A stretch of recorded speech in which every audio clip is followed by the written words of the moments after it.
took the fully assembled truck and took it apart piece by piece. We lifted the cab and the bed off, rolled the chassis out, took the engine out of the frame rails, disassembled all the chassis, had everything media blasted, hung all the parts on the booth, sprayed them with a black Imron industrial enamel to give everything a like-new appearance, and then the whole chassis went back together.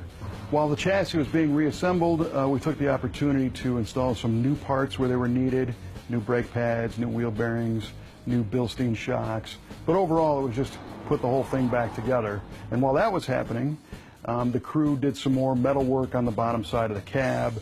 They stripped the interior surfaces and primed and body worked and repainted those so the inside of the cab would be nice. But again, we didn't do any paint work on the outside. Soon enough, we were able to mate the cab and the bed back together and put all the wiring back in the truck. We took some time to fabricate some new protective inner fender wells to protect all of our wiring. And we loaded the truck with a brand new interior in red.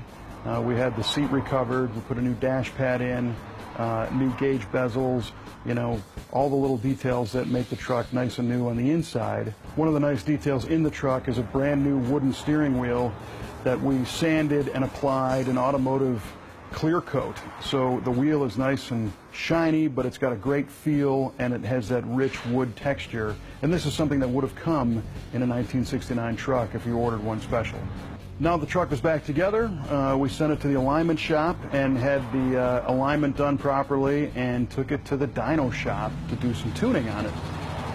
The original truck made 360, 370 horsepower, somewhere in there, with over 400 foot-pounds of torque.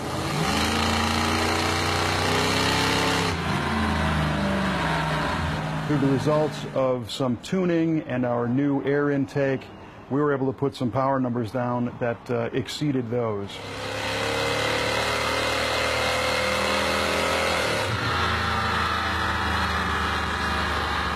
There were a few outside details we did change. We upgraded the headlights to LED units, and we installed a new set of billet specialties wheels.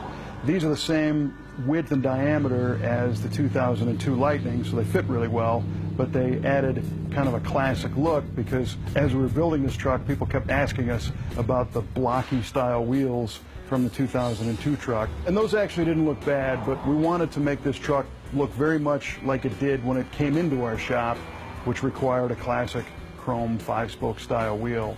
And overall, we were very, very happy with the performance of this truck. This thing did everything it was supposed to do. It started easily, it drove nice, it made a whole bunch of power, it handled beautifully, and it had upgraded creature comforts with the air conditioning and the audio system, and provided the owner with a truck he could drive absolutely every day.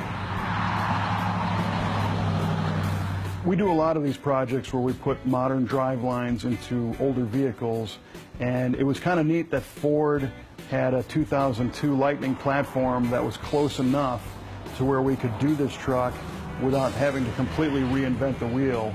But perhaps the most fun was when you would drive this truck around and people would say, hey, that's a neat stock old pickup truck, until either they heard it, you open the hood, or you put your foot to the floor and wave goodbye.